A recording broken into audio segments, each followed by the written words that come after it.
Cuando mi nuera me dijo que me fuera, sonreí en lugar de llorar. Me quedé de pie en el pasillo de la casa que mi esposo y yo construimos con nuestras propias manos. Las paredes todavía recordaban su risa. El piso todavía conocía sus pasos. Y vi cómo su rostro se torcía de enojo porque no esperaba mi sonrisa. Señaló la puerta como un juez dictando sentencia. Vete, dijo. Toma tus cosas y vete. Ella pensó que había ganado. Pensó que porque yo era vieja, era débil. Pensó que nadie iba a escuchar a una vieja como yo. Ese mismo día se había reído y dijo: nadie va a creerle a una vieja loca. Tenía razón en una sola cosa. Soy vieja. Pero no estoy loca. Y lo que ella no sabía era que una hora antes de ese momento, yo había visto algo. Algo que podía destruir todo lo que ella estaba tratando de robar. Algo de lo que me quedé callada. Algo que llevaba conmigo como una piedra en el bolsillo. Ella pensó que me estaba echando. Pero lo que realmente estaba haciendo era despertarme. Y no iba a dejar que destruyera la vida de mi hijo sin pelear. Hola, mis queridos amigos. Mi nombre es Abuela Sofía. Gracias por sentarse conmigo hoy y escuchar mi historia. Me calienta el corazón saber que no estoy sola mientras hablo. Si tienen un momento, por favor suscríbanse al canal para que puedan escuchar el resto de mi camino.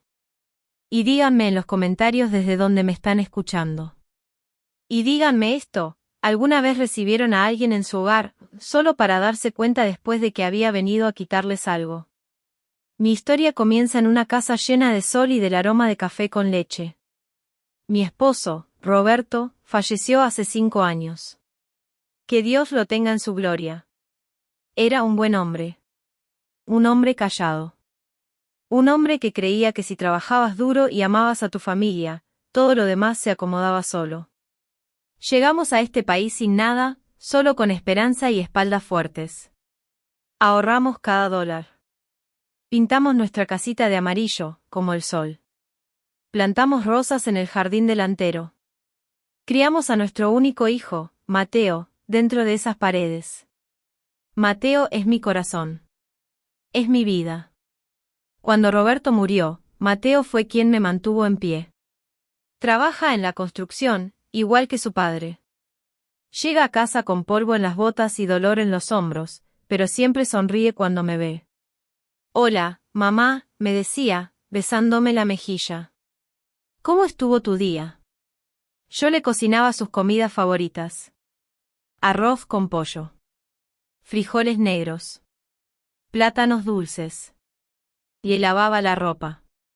Mantenía la casa tranquila y limpia para que pudiera descansar. Éramos felices. Solo nosotros dos. Era una vida sencilla, pero llena de amor. Nunca le pedí riquezas a Dios. Solo le pedí que mi hijo encontrara a una buena mujer. Una mujer que lo amara. Que lo respetara. Que respetara nuestra cultura. Que respetara a nuestra familia. Cada noche encendía una vela frente a la Virgen María. Por favor, susurraba. Mándale a mi Mateo una buena esposa. Tengan cuidado con lo que le piden a Dios, amigos míos. A veces la respuesta llega con una sonrisa hermosa. Y cargando un cuchillo que no ves. Yo pensé que mis oraciones habían sido escuchadas el día que él la trajo a casa. Era hermosa. Como una flor. Pero todavía no entendía que algunas flores crecen con espinas, lo suficientemente afiladas para sacar sangre cuando las sostienes demasiado cerca. Era una tarde de domingo. La casa olía a ajo y a carne de cerdo asándose. Yo había estado cocinando desde el amanecer. Quería que todo fuera perfecto. Mateo estaba nervioso. Acomodándose el cuello de la camisa. Revisando el reloj. Entonces sonó el timbre. Cuando abrí la puerta, la vi. Isabella. Era joven y muy bonita. Cabello largo y oscuro. Un vestido rojo que se veía caro. Una sonrisa que llegaba antes que sus ojos. Mamá, dijo Mateo con orgullo, ella es Isabella. Mucho gusto, señora García, dijo ella. No me abrazó. No se acercó. Simplemente extendió la mano, fría y firme, como si fuera un trato de negocios. Yo sonreí de todos modos. Bienvenida a nuestra casa. Sus ojos se movieron rápido por la sala. El sofá viejo. Las fotos de Roberto. Los plásticos sobre las sillas. Su nariz se torció apenas un segundo, como si algo la hubiera ofendido. Tiene un hogar acogedor, dijo. Durante la cena, Mateo no podía quitarle los ojos de encima. Le servía la comida. Le partía el pan. Él ya se había ido. Ya estaba enamorado. Isabella habló de su trabajo en el banco. De los restaurantes que le gustaban. De los lugares a los que quería viajar. No me preguntó nada sobre mi vida. No preguntó por Roberto. Miró por la ventana y dijo: Estas casas son tan viejas. ¿No has pensado en mudarte, Mateo? Esta es mi casa, respondió él. Mi padre construyó parte de ella con sus propias manos. Bueno, sonrió ella, tocándole el brazo, tú mereces lo mejor, mi vida. La palabra sonó dulce. Pero cayó pesada. Serví flan de postre. Dio un solo bocado y empujó el plato. Está muy dulce, dijo. Yo cuido mi figura. Algo se movió dentro de mi pecho en ese momento. No fueron celos. No fue enojo. Fue una advertencia. Esa noche, Mateo me preguntó qué pensaba. Mentí. Le dije que ella era encantadora. No le dije que, horas antes, cuando fui a la cocina, la escuché susurrar por teléfono. Es un basurero, pero él tiene dinero. Me dije que lo había imaginado. Me dije muchas mentiras esa noche. 6 meses después, se casaron. Boda grande. Muy costosa. Isabella quería todo perfecto. Mateo gastó sus ahorros sin dudar. Ella lo vale, mamá, me dijo. Usé mi mejor vestido. Bailé con mi hijo. Lloré viéndolo sonreír. Isabella parecía una reina. Pero las reinas dan órdenes. La vi chasquear los dedos a los meseros. Poner los ojos en blanco cuando veía a los primos de Mateo. Susurrar con dureza cuando alguien rozaba su vestido. Cuidado, siseó. Esto cuesta más que tu coche. Después de la luna de miel, se mudaron conmigo. Esta también es tu casa, mamá, dijo Mateo. No quiero que estés sola. Isabella sonrió. Pero sus ojos calculaban. Las primeras semanas fueron tranquilas. Luego, un día, regresé del mercado. Mi silla había desaparecido. La silla de Roberto. Las fotos de mi esposo estaban apiladas en el suelo. Oh, dijo Isabella con naturalidad. Modernicé. Esa silla era fea. El camión de la basura se la llevó. Esa silla era donde mi esposo descansaba todas las noches. Ella la tiró como si fuera basura. Cuando Mateo dijo, un poco de cambio es bueno, entendí algo doloroso. Ella no estaba cambiando muebles. Estaba borrando testigos. Pensé que eso era lo peor. Me equivoqué. Pronto se quejó de la comida. Luego de los olores. Luego, de mí. Una noche, Isabella anunció. Mi primo se va a quedar unos días. Se llamaba Ricardo. No parecía primo. Se quedaba demasiado tiempo cuando la abrazaba. Sus manos se apoyaban con demasiada confianza. Su sonrisa duraba demasiado. Desde el momento en que llegó, la casa se sintió distinta. Pesada. Espesa. Susurraban. Dejaban de hablar cuando yo entraba. Se reían detrás de puertas cerradas. Una tarde, doblando ropa en el pasillo, escuché a Isabella reírse. Susurró. Él llegará pronto. Está trabajando hasta tarde, dijo una voz grave. Tenemos tiempo. Mi corazón comenzó a latir con fuerza. Entonces se abrió la puerta principal. Ya llegué. Silencio. Ella salió, acomodándose el cabello. Mejillas rosadas. Sonrisa tranquila. Besó a mi hijo como si nada pasara. La vi mentir con su cuerpo. Esa noche no pude dormir. Sabía que algo estaba pasando. Pero no tenía pruebas. Y sin pruebas.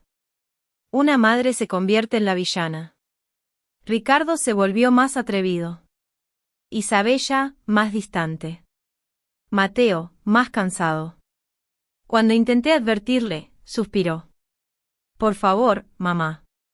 Isabella dice que te imaginas cosas. Ese fue el momento en que comprendí algo aterrador. Ella no necesitaba echarme. Solo necesitaba que mi hijo dejara de escucharme. Esa noche dejé de rezar por paciencia. Recé por la verdad. Porque sabía que un solo paso en falso me costaría a mi hijo. Díganme, mis amigos. Si vieran las señales pero no tuvieran pruebas. ¿Hablarían y arriesgarían perder a su hijo? ¿O esperarían? ¿Y observarían? El aire dentro de mi casa se volvió venenoso. Cada sonrisa de Isabella se sentía ensayada. Cada broma de Ricardo sonaba como una advertencia. Y mi pobre Mateo caminaba entre ellos todos los días, con los ojos vendados por el amor y el cansancio.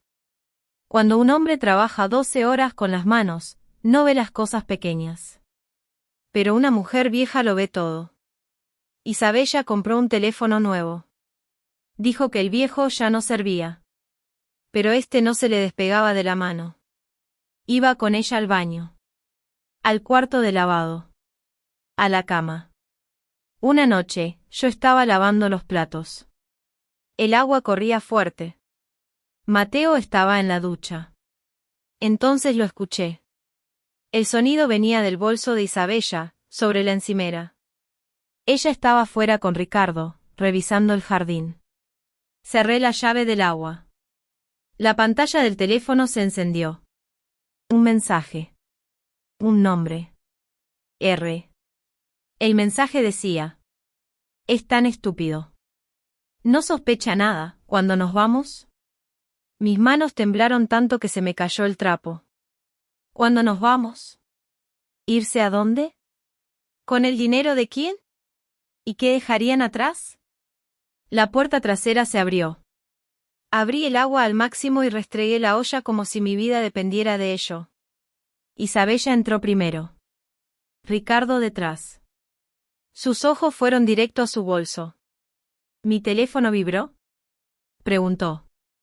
No escuché nada, dije, sin voltear. El agua está muy fuerte. Se quedó detrás de mí.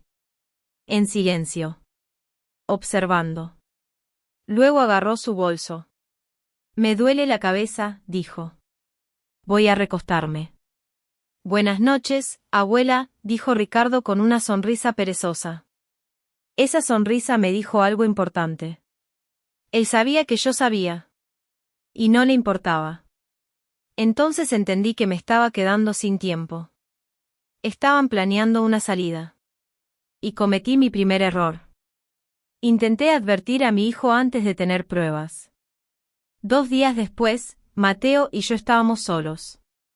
Isabella y Ricardo habían salido de compras. Mateo estaba sentado a la mesa con su café y el periódico. Se veía tranquilo. Me odié por lo que estaba a punto de hacer. Mijo, dije. Tenemos que hablar. Su sonrisa desapareció. Es sobre Isabella, dije. Y Ricardo. Su mandíbula se tensó. Vi un mensaje en su teléfono, continué. Dr. Decía, es tan estúpido, ¿cuándo nos vamos? Por un segundo, solo uno, la duda cruzó su rostro. Luego se fue. Mamá, dijo despacio, ¿estabas espiando? No. La pantalla se encendió. Y puede ser cualquiera, respondió con dureza. Te estás imaginando cosas. Se tocan. Susurran. Mienten. Basta. La silla raspó fuerte cuando se levantó. Estás celosa, gritó. Quieres controlar mi vida. Isabella me advirtió que harías esto. Dijo que te estás volviendo senil. La palabra quemó. Senil. Vio que me dolió. Y aún así la dijo. Si no puedes respetar a mi esposa, continuó, tal vez esta ya no debería ser tu casa. El reloj sonó. Tac. Tac. Ella no se iba primero. Ella me estaba sacando a mí. Cuando regresaron riendo, Isabella me miró y sonrió. No fue una sonrisa feliz. Fue una sonrisa de victoria. Dejé de pelear con palabras. Me volví invisible. Ahí fue cuando se descuidaron. Fingí ir a la iglesia. Regresé por el callejón. Lo escuché todo. La venta de la casa. El poder legal. Cancún. ¿A quién le importa la vieja? Dijo Isabella. Será problema de alguien más. Me senté en el pasto y temblé. Entonces recordé el monitor del bebé. Las baterías estaban muertas. Por un momento terrible, pensé que Dios me había abandonado. Luego vi baterías nuevas sobre la cómoda de Ricardo. Escondí el monitor. Entré de nuevo como si nada hubiera pasado. Y escuché. Durante 3 días. Se reían.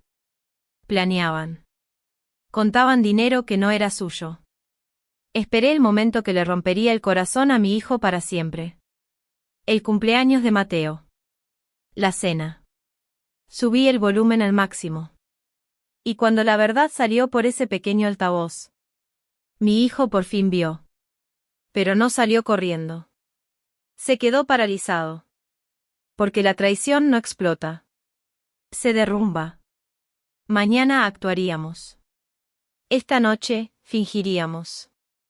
E Isabella todavía creía que había ganado. Mis amigos. ¿Podrían sonreírle a personas que planeaban destruir su vida? ¿Explotarían? ¿O esperarían? ¿Y dejarían que se ahorcaran solos? Volver a entrar al comedor se sintió como caminar hacia un pelotón de fusilamiento. El pecho me dolía. El corazón me latía tan fuerte que estaba segura de que podían escucharlo.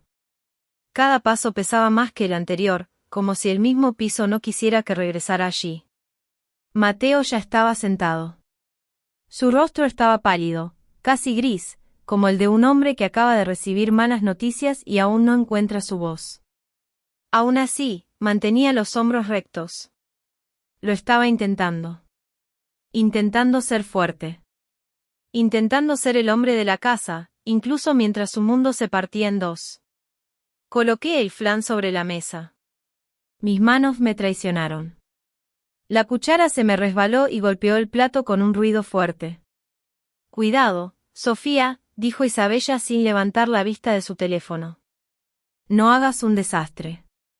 Normalmente, un comentario así me habría herido profundamente. Pero esta noche, me dio fuerza. Disfruta tu última comida en esta casa, pensé. Víbora. Mateo tomó la cuchara. Probó un bocado. Masticó despacio. Demasiado despacio. Su mandíbula se tensó mientras miraba a Ricardo. Ricardo se recostó en la silla, relajado, limpiándose la boca como un hombre que ya se sentía ganador. Entonces, Mateo, dijo con naturalidad, sonriendo, ¿algún plan grande este fin de semana? Mateo dejó de masticar. Miró fijamente a Ricardo. Por un segundo aterrador, pensé que iba a saltar sobre la mesa. La habitación quedó en silencio. No, dijo Mateo al fin. Su voz era plana. Fría. Solo limpiar la casa. Deshacernos de la basura. Isabella se rió. Bien. El garaje está lleno de porquería. Deberías empezar por ahí. Lo haré, dijo Mateo con calma. Empezaré donde esté el mayor desastre. No lo escucharon. No lo entendieron. Estaban demasiado cómodos. Demasiado arrogantes. Pensaban que Mateo era débil. Pensaban que yo era vieja y confundida. La cena terminó en silencio. Me voy a dormir, dijo Mateo de repente. Me duele la cabeza. Ay, pobrecito, dijo Isabella con dulzura. Subo más tarde. Ricardo y yo vamos a terminar este vino en el porche. Mateo se estremeció. Asintió de todos modos y se fue. Limpié en silencio. Lavé cada plato. Restregué cada tenedor hasta que chirrió. Quería borrar su presencia de mi casa. Al pasar por la puerta del porche, los vi. Las cabezas juntas, susurrando, riendo como niños que habían robado dulces. Fue entonces cuando fui al cuarto de Mateo. El cuarto de huéspedes. El que Isabella decía que él tenía que usar porque roncaba demasiado fuerte. Mateo estaba sentado al borde de la cama, con la cabeza entre las manos. Estaba llorando. Me senté a su lado y rodeé sus hombros con mi brazo. En ese momento, no era un hombre adulto. Era mi niño otra vez. Me siento tan estúpido, mamá, susurró. ¿Cómo no lo vi? El amor es ciego, mijo, le dije suavemente. Y ella sabía exactamente cómo usar eso. Pero el juego se terminó. ¿Qué hacemos mañana?, preguntó. Quiero que se vayan. Ya. No, dije con firmeza. Si los echas esta noche, desaparecen. Lo niegan todo. Incluso pueden voltearlo contra ti. Me incliné un poco más cerca. Necesitamos testigos. Necesitamos verdad. Necesitamos vergüenza. Le conté el plan. Simple. Audaz. Peligroso. Llama a la familia, le dije. Llama al tío Carlos. Llama a los primos. Diles que es urgente. Y dile a Carlos que traiga a la policía. Mateo tragó saliva. Luego asintió. Estoy listo, dijo. Fuego ardía detrás de sus ojos. Dormí con un ojo abierto esa noche. Cada crujido de la casa hacía que mi corazón se sobresaltara. Temía que huyeran. Temía que nos hicieran daño. Pero aún así llegó la mañana. El sol salió sobre nuestra casa amarilla. Se veía tranquila. Pero era el día del juicio. Isabella durmió hasta las 11. Ricardo hasta el mediodía. Cuando Isabella por fin entró a la cocina, suspiró de forma dramática, vestida de seda como una reina molesta por sus sirvientes. ¿Por qué hay tanta comida?, espetó. Mateo invitó a la familia, dije con calma. Fin de semana de cumpleaños. Sus ojos destellaron. No me preguntó. Lo decidió esta mañana. No quiero gente aquí. Gritó. Me veo fatal. Cancélalo. Demasiado tarde, dije. Ya vienen. Se fue dando pisotones como una niña. La oí pelear en susurros con Ricardo. A la 1 en punto, llegaron los carros. Mi familia es ruidosa. Ruidosa de verdad. Ruidosa latina. La calle entera supo que algo estaba pasando. El tío Carlos llegó primero. Con solo ver su cara supe que nos creía. Luego los primos. Luego los vecinos. Quería testigos desde todos los ángulos. Isabella y Ricardo entraron sonriendo. Actuando. Interpretando su papel. Qué gusto verlos a todos. Cantó Isabella. Sí, dijo Carlos con frialdad. Mucho gusto. Mateo dio un paso al frente. Tenemos que hablar. El silencio cayó. Mateo, no ahora, susurró Isabella, agarrándole el brazo. Él se apartó como si ella lo quemara. Siéntate, dijo. Luego, más fuerte. Dije que se sienten. Mi corazón latía con fuerza mientras sentía la grabadora en el bolsillo de mi delantal. Esta noche, la verdad iba a hablar. Mateo levantó el estado de cuenta del banco. $50.000, dijo. Transferidos el lunes. A Ricardo Gómez. Un murmullo de asombro llenó la habitación. Isabella estalló. Gritó. Me señaló. Estás senil. Te envenenó contra mí. Fue entonces cuando di un paso al frente. Puede que sea vieja, dije, pero escucho todo. Apreté play. Sus voces llenaron la habitación. Claras. Crueles. Imperdonables. El silencio después fue insoportable. Ricardo intentó huir. Carlos lo detuvo. Llegó la policía. Isabella me gritó maldiciones. No soy una vieja loca, dije en voz baja. Soy la dueña de esta casa. Cuando las esposas se cerraron, Isabella gritó algo que ninguno esperaba. Algo que destrozó la habitación. Estoy embarazada. La esperanza cruzó el rostro de Mateo. Luego la duda. Luego el hielo. 6 semanas. Pregunté. Ricardo sonrió con burla. La voz de Mateo fue definitiva. Vamos a hacer una prueba de paternidad. La policía se lo llevó entre gritos. La casa quedó en silencio. Mateo se dejó caer en una silla. Es mejor saberlo, le susurré. Pero muy dentro de mí, ya conocía la verdad. Mis amigos, díganme. Si Isabella realmente está embarazada. ¿Debería Mateo luchar por el bebé? ¿O alejarse por completo? ¿Y de quién creen ustedes que es ese hijo? Leo cada comentario. Sus teorías importan. Las patrullas desaparecieron por la calle, sus luces rojas y azules parpadeando contra el cielo que se oscurecía como señales de advertencia. Mis vecinos permanecían en silencio en sus porches. Observando. Susurrando. Sentí vergüenza, sí. En nuestra cultura, la ropa sucia se lava en casa. Pero hay manchas demasiado profundas. Hay venenos que se esparcen demasiado lejos. A veces, se necesita luz. Y testigos. Mi familia se fue poco a poco. El tío Carlos abrazó a Mateo con fuerza. Hiciste lo correcto, le dijo. No dudes de ti. Luego la puerta se cerró. Y la casa quedó en silencio. No un silencio de paz. Un silencio pesado. Del que aprieta el pecho. Mateo se sentó en el sofá.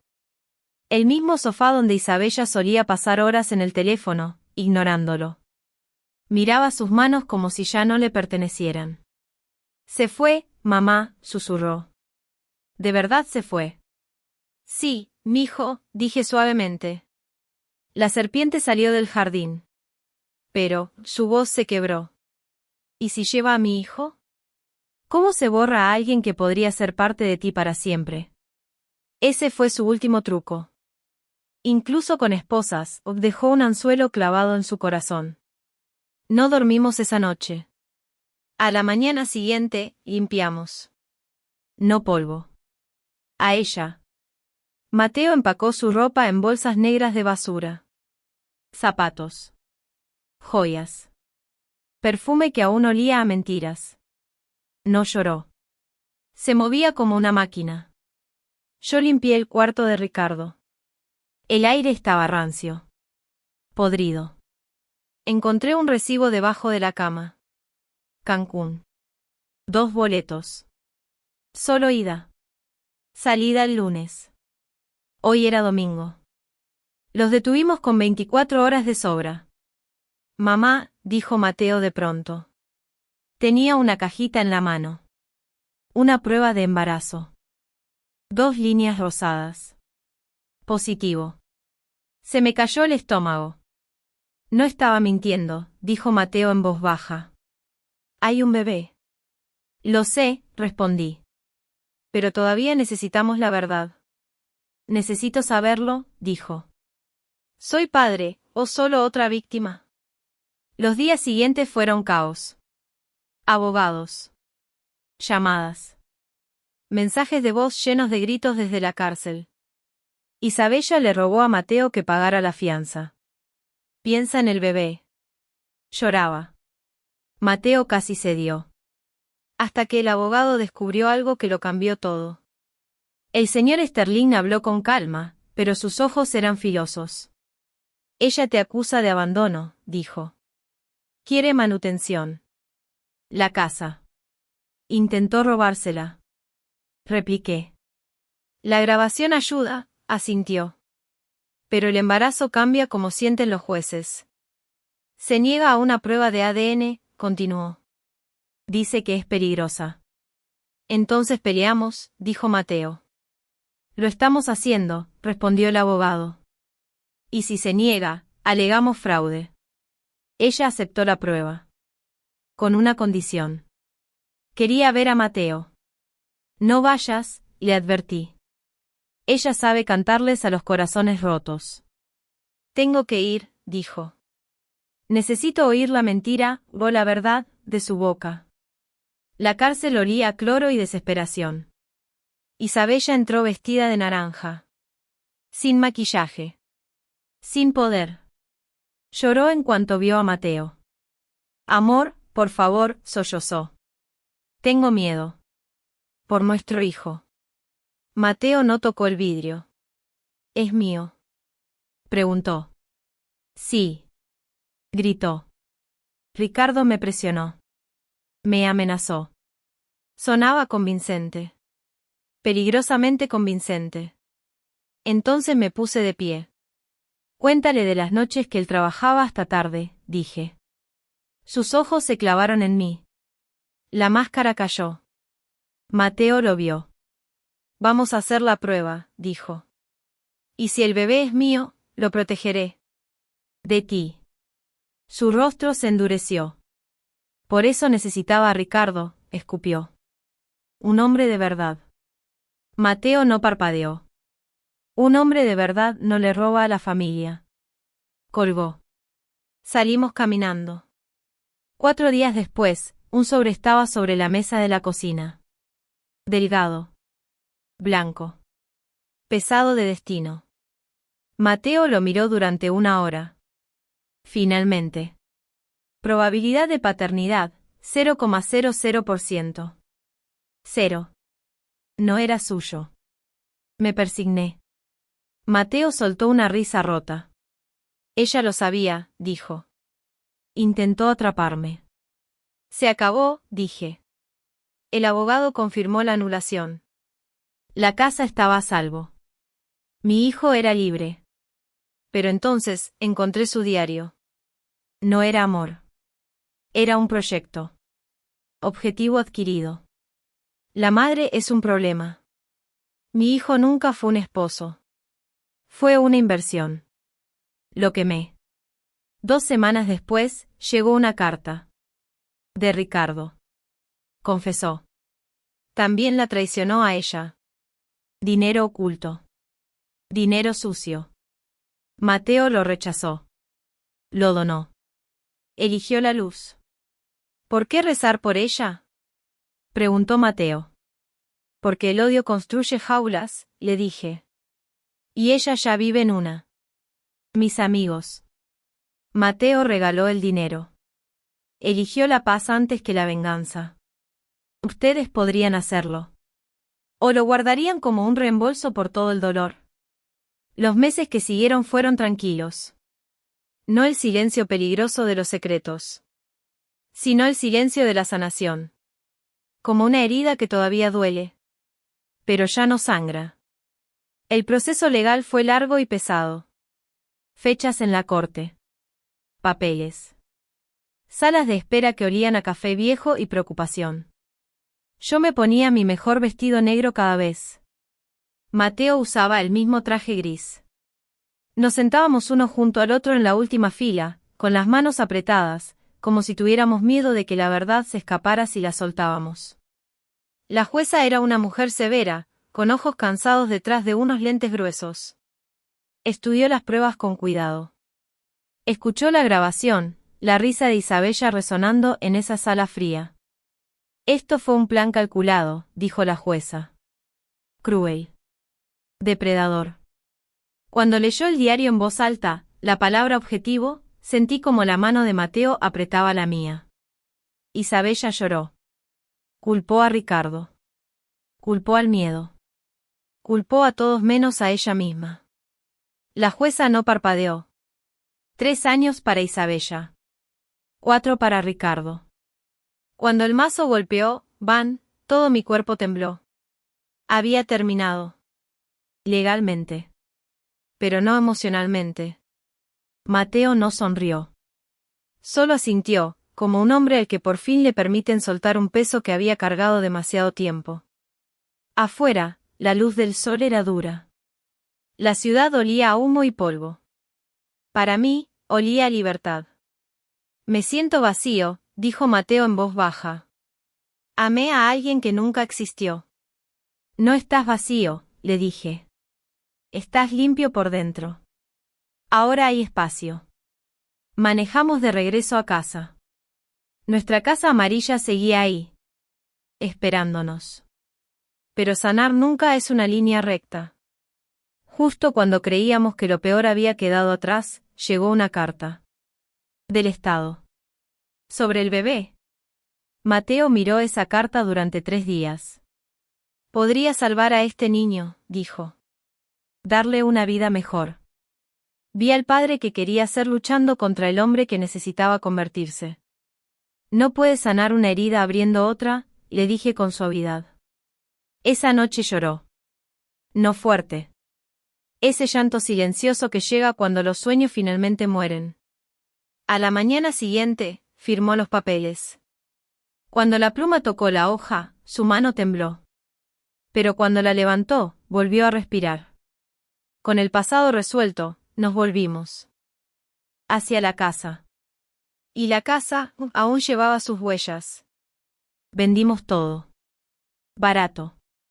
Rápido. Que se fuera todo. Luego nos trajimos de vuelta a nosotros mismos. Las fotos de Roberto. Mi silla. Colores cálidos. Muebles de verdad. La casa empezó a respirar. Y Mateo también. Elena llegó en silencio. Sin drama. Sin actuación. Solo bondad. No vio a Mateo como un hombre roto. Lo vio como humano. Se rieron. Hablaron. Sin secretos. Yo escuchaba desde el jardín. No había susurros en las paredes. Solo verdad. Ahora soy mayor. Pero sé esto. Tu intuición no es paranoia. Es sabiduría que habla en voz baja. Y si la ignoras el tiempo suficiente, empieza a gritar. Yo ignoré la mía una vez. Nunca más. Anoche fue mi cumpleaños número 75. Mateo levantó su copa. Por la mujer que escuchó los susurros, dijo. Por mi madre. Miré alrededor de mi casa. Mi casa de verdad. Y supe. Sobrevivimos.